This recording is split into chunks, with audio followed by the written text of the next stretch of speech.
विधानसभा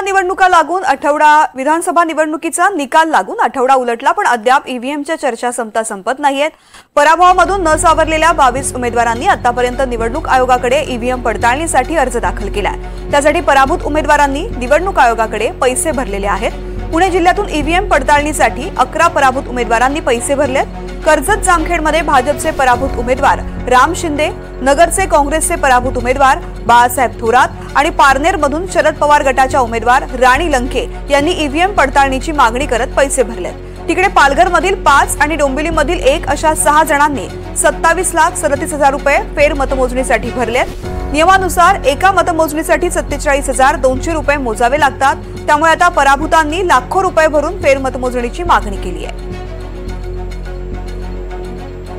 तर ईव्हीएम पडताळणीसाठी कुणी अर्ज भरलेले आहेत जाणून घेऊयात। राम शिंदे यांनी 8,02,400 रुपये भरलेत। कर्जत जामखेड मतदारसंघातल्या मतमोजणीसाठी फेर मतमोजणीसाठी। तर विक्रमगडमधून सुनील भुसारांनी 4,72,000 रुपये भरलेत।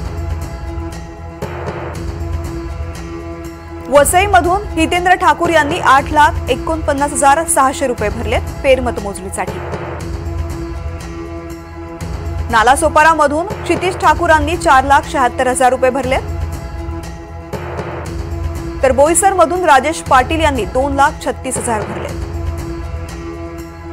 वसईमधून 22,65,600 रुपये भरलेले आहेत विजय पाटलांनी। तर डोंबिवलीमधून दीपेश म्हात्रेंनी 4,72,000 रुपये भरलेत। संगमनेरमधून बाळासाहेब थोरात यांनी 6,60,600 रुपये भरलेत।